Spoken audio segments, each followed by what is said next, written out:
Okay.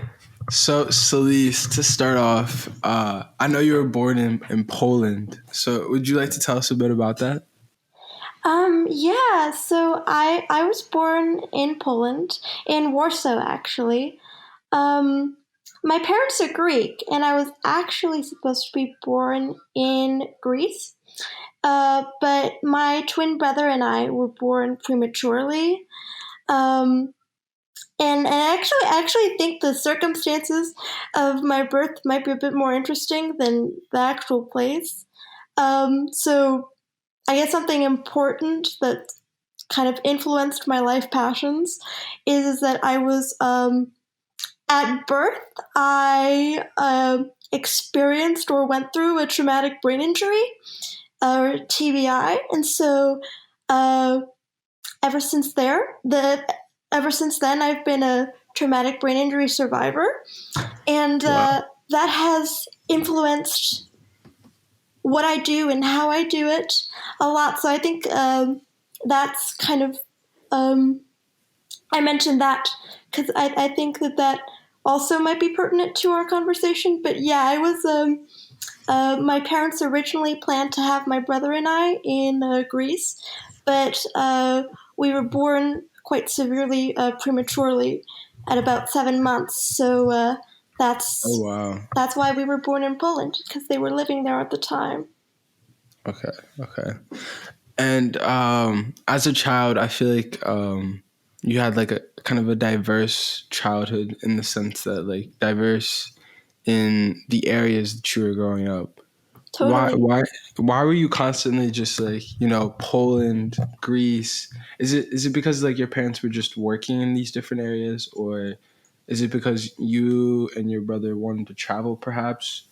What was the motive behind you going to or living in so many different countries?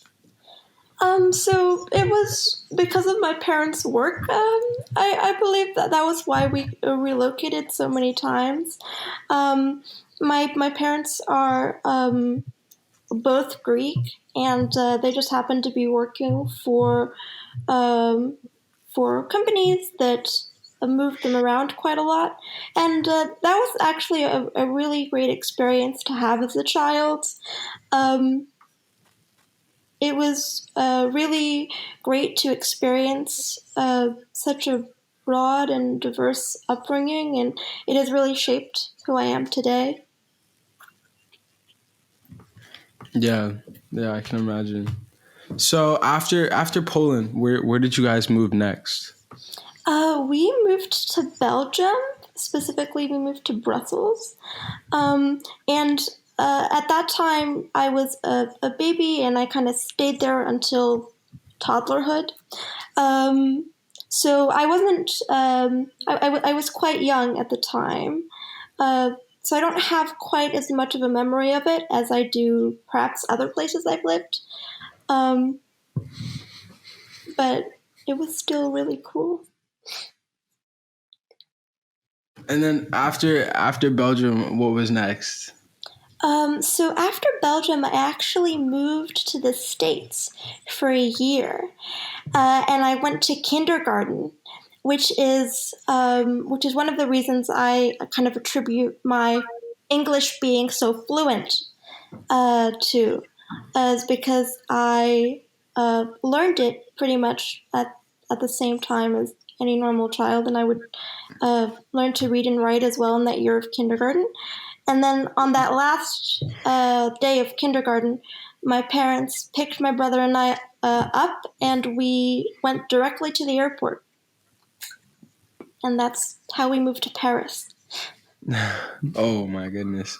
So when you were growing up, even before you went to the States, were your parents just speaking like Polish and German or Dutch at home? Like what language would you hear the most at home? Definitely Greek. They were primarily speaking Greek because my entire family, for the most part, is Greek. But we had yet to live in Greece. But my parents really wanted us to share the language. So we started speaking Greek when we were two, my brother and I. And so we were learning Greek.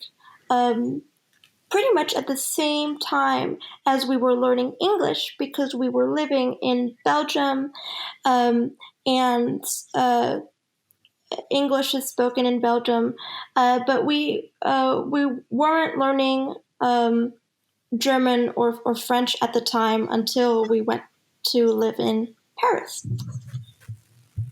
Oh, okay, okay. And how long did you live in Paris? I lived in Paris for probably like 6 or 7 years. I was Wow. about 13 when I moved back to the States. So did you also speak fluent French by then? I did. My French was pretty fluent by the time I left Paris, because it was kind of a total immersion, Mhm. of just kind of like being in the country. So you're kind of made to speak the language and you pick it up a lot more easily, which was really great. Uh, but unfortunately, I stopped using my French so much, so I've lost a bit of the language skills, but hopefully I'll be able to get them back one day. Yeah, that happens to a lot of people with their native language. Sometimes without use, they just tend to lose it. But yeah, I'm sure you can pick it back up fine. That's the hope. Yeah. I was born in Germany, so I grew up learning German, and I haven't practiced like on a daily basis. I haven't practiced probably as much as I'd like to. So I feel like I'm also losing a bit of that as well. So I feel where you're coming from. We relate. But what was France like at that age?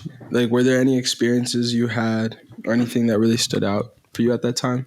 I think honestly it was such a unique experience. I There were a lot of things I really loved about living in Paris at the time. Uh, One of the things that I really enjoyed was the food. I'm a huge foodie, and I just love food, um, and it was just really great, um, to to be in that space, uh, at that young of an age. Um, and I think that one of my favorite like, memories or things about um, living in Paris as a child was like the beauty that I don't think I quite appreciated as a child.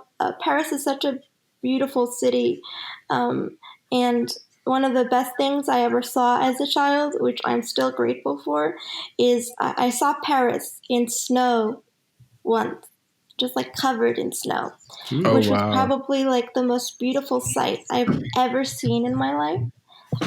It didn't snow very often. I think it only snowed like that once. And it was like the one snow day we had. And I remember my mom and my brother and I found out we had a snow day, so we started driving around the city of Paris, and it was like really beautiful. It was gorgeous. That's awesome. Yeah, I can imagine. Oh my god. So what happened after Paris? Where did you Um, guys go off to next?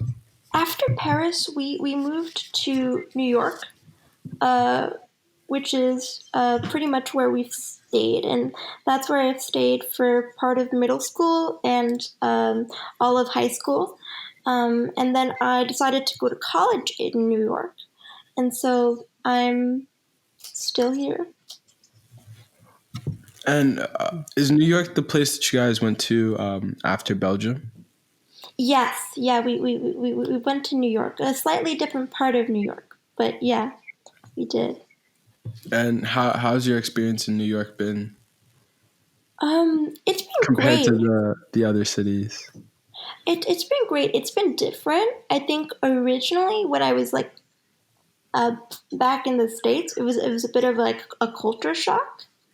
Um, But I really loved it. Living in New York, it was like a great opportunity to be here, and I was excited to go to school in a new country. I think what's really neat about moving around so much is every time that you move, you get the opportunity to kind of reinvent yourself in a way. And I really, really enjoyed that because it's kind of just like starting a clean slate.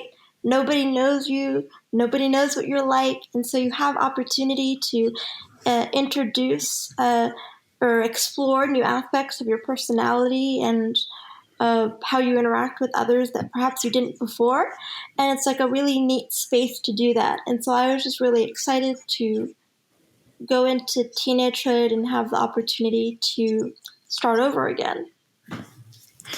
That's a really nice, optimistic way of looking at it.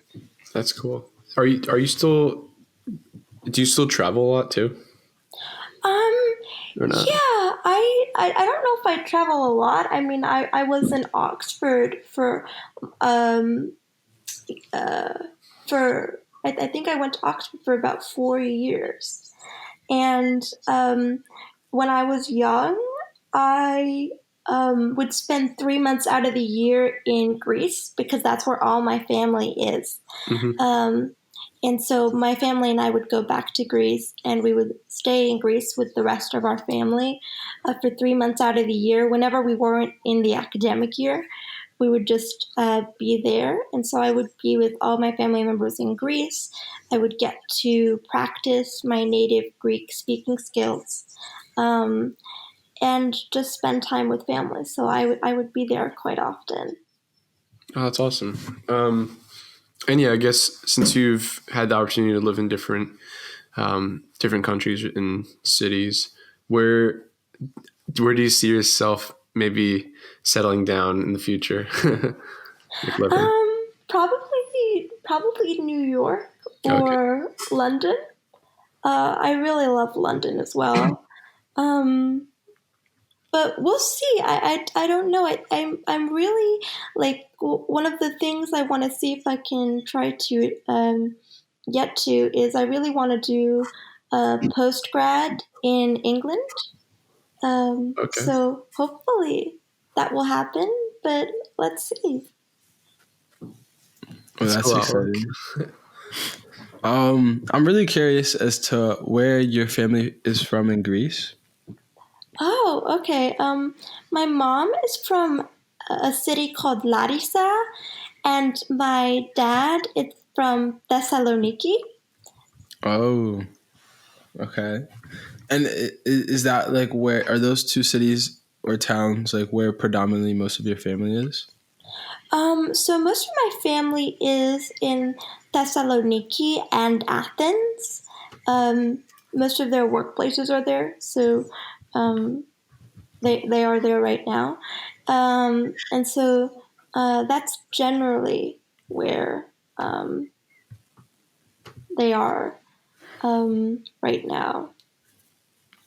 I went to Greece in 2017, and I have an aunt who lives on like a small island. It's called Ioannina.